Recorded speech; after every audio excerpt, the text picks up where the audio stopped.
everybody, Steve here, and welcome to part 2 of my drone building series. If you missed part 1, you missed probably the most important part of the entire series, which is the rundown on what to buy, how to buy, what parts go with what to do, what not to do, and how to avoid making mistakes that'll delay you by either days or weeks. So if you haven't watched that video, there's a link to it in the description. Please go back and watch that one because I'm going to refer to it a lot. We covered a lot. It's a half-an-hour video, but the reality is that if you buy stuff that doesn't go together, then you may put yourself off by a matter of weeks. So here's video 2. We're actually going to start building today, and I have to reiterate that some of the parts that I'm using here are a little older, and the reason for that is because the whole purpose of this build is because I was actually asked by the local high school to come and help their drone club. They've been working on drones since last August. They haven't been able to get anything up in the air. And now with everything that's going on in the world, everybody staying home, I decided to make a video series so that hopefully those kids can get up and running and get up flying faster. So here I've got all the parts spread out, and I'm going to go over them one by one.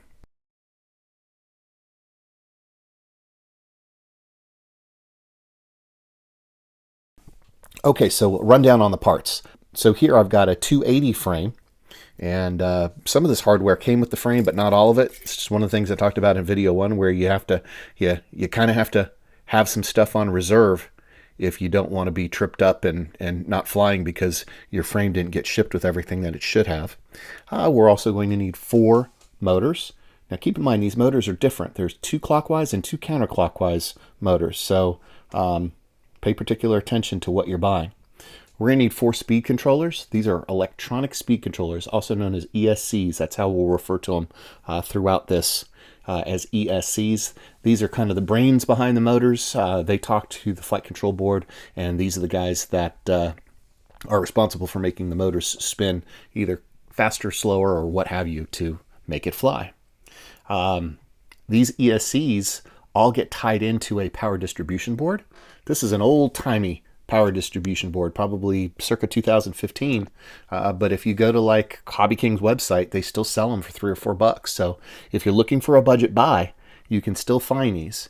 Now, the point of showing you this is that, number one, it fits on this frame.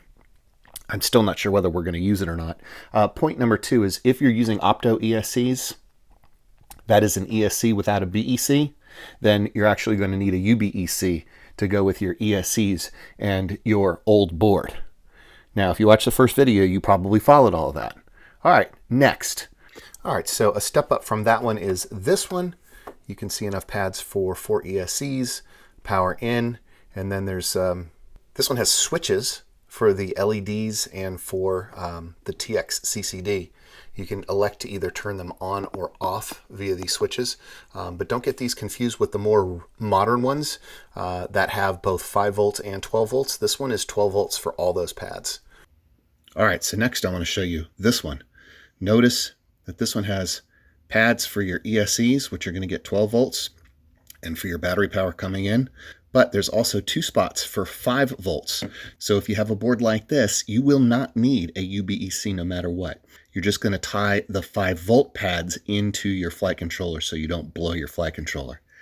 And even this one is kind of old. More modern ones have even more features. So with this guy, I'm still going to be using a UBEC so that I can send only 5 volts to my electronics. All right, so here is our flight controller. We're using an SP Racing F3 version 1. Once again, the reason for the older board is because the rec for the kids went in like a couple of years ago, and they finally got them in August. Note that we're going to have to do some soldering and all of the various and sundry wires that go with it. Also living on our quadcopter is going to be the receiver. We're going to have the transmitter in our hands. And then one other thing that I highly recommend is this guy right here. It's a loud beeper that you can program a switch to. If your drone goes down and you can't find it, you can flip the switch and make it scream at you. You can also set a switch to let you know when the voltage is low on your battery so that you don't overdrive your batteries. If you overdrive LiPo batteries, they won't come back to life and you will have wasted your money. So, enough talk. Let's get building. All right, so where do we start? We're going to start with the frame. And we need to understand what is going on with the frame. The frame has a, this right here is the lowest level on the frame, and the legs are wedged between it and the next level. And then we're going to have our standoffs, which are those red guys, and that's going to lift this guy up like this. So it's something like that-ish. Then there's actually another level that goes up here on pads for your GoPro. I know most people are going to want to dive right in and start building this frame, but we need to think things through. If we build the entire frame, we are going to have a hard time getting to, say for example, the second level to put our flight controller and our power distribution board down first. So the first thing that we're going to do is we're going to start with our power distribution board, and we've got some soldering to do. So let's get to it.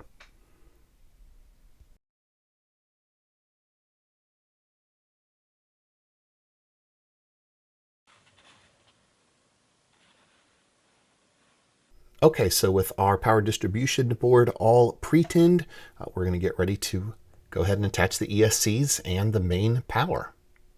And then we'll do the UBEC. All right, so with the ESCs out of the bag, you can see that I'm going with the DYS BL Heli 20 amps.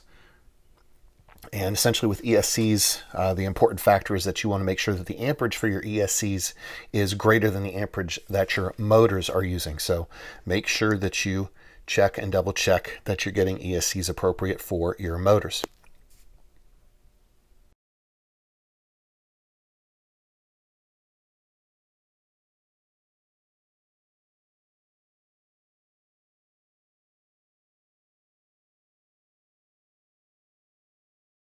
All right, so I soldered my wires in such a way as to leave those two unobstructed because that's where my main power's got to go.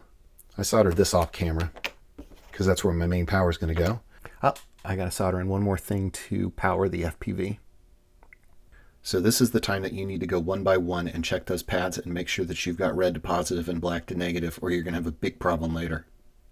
All right, so all the ESCs are soldered on, and I've got the power coming in on that side, and there's two pads left over. That's where my UBEC is going to go. And because the connection on my FPV stuff has this, I believe it's JST. I'm gonna go ahead and pop this guy in here too.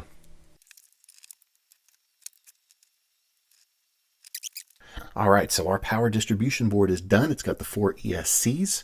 Keep in mind these are opto ESCs. So we had to add a UBEC to send 5 volts to our flight controller, and then and we threw this on as well to go out to our FPV stuff. All right, so with this thing done, it's always a good idea to double, triple, and quadruple check that you've got your polarities correct here. And then the other thing that you can do is you can test, let's test for continuity. Continuity means if you have a complete circuit, it'll beep. So I'm going to want a complete circuit to this red one. Continuity there, there, there, and there. Likewise, we want to make sure we don't have any of our pads touching. So I'm going to touch the black ones too, and hopefully I won't get a beep. Check voltages. So here we've got 11.87, this battery's kind of run down. 11.85 going in, so I should be able to test my red to my blacks just about anywhere and get voltage. So note that this right here, these guys, they're not on yet. It is giving 0 voltage. I have to flip it over and flip the switch to turn him on. And that is one tiny little switch. I'm going to need a tiny little switch flicker. There it is. I don't know which position's which. There it is. I moved them over. So now, this is very important to note. Extremely important to note. Watch. When I hit these guys, they're 12 volts. So don't be plugging anything else into this. These guys are 12 volts on this pad, and these guys are 12 volts on this pad. So it's not a... is the term bivoltage? I don't know. It's not a sophisticated enough board to have 12 volts and 5 volts. But check this out.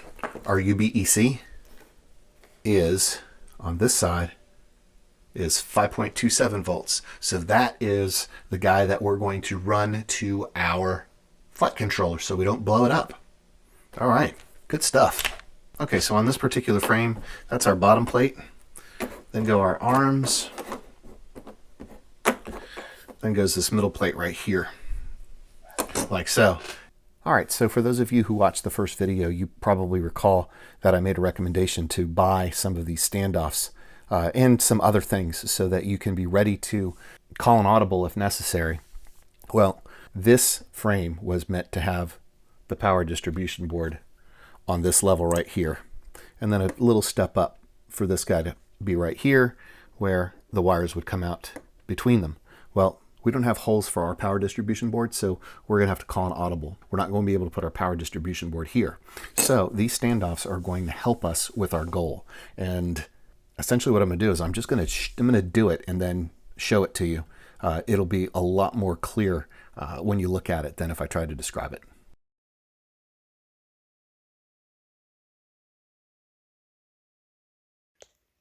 Okay, I got a little power distribution board substitute without all the wires to show you what I'm doing here. Essentially what I'm going to do is the power distribution board is going to go on those standoffs like that. Then I'm going to put a standoff in the standoff like that. And then my next board will go. Then my next board will go on top. So I'll have two floors right there. And the reason why I need to do this now is because the nuts to these standoffs are going to be underneath. So I figure I might as well do it now before I go ahead and attach the second level to the first level. And speaking of attaching the second level to the first level, this is how I'm doing it. I'm going to have a screw coming from underneath. Then I'm going to have a spacer. Then we're going to have the arm like so. And then we're going to have this guy right here. So now with the second level on, you can see how hard it would have been to get to those nuts. So that's why I did it the way I did it. So now I'm just going to go ahead and finish all those parts and pieces up.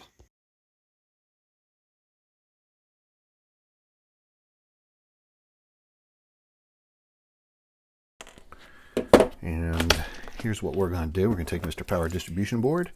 All right, we got to think about this. Where we want our battery to come out. This is now the front of our craft. We'll have the USB coming out the back. So I'm thinking we'll go like this. Have this power come out the side. Last time to check your polarities. Red. All right, so I got a standoff standing on top of a standoff. All right, we're starting to look like something. Frame is mostly together and we are ready for our flight controller. This is a good stopping point for this video. In the next video, we're going to start getting into the software. I'm going to teach you about a piece of software called Betaflight, which we're going to use to configure this thing. We still need to solder our flight controller, and the order that we do it in might take you by surprise. So be sure to come back and watch video number 3. All right, I'm Steve. I appreciate you watching. Please like, comment, subscribe, and there will be links for all this stuff in the description. And there will also be a link to the entire playlist when it's complete, so that it's easy for you to navigate between videos. All right, see you in the next one.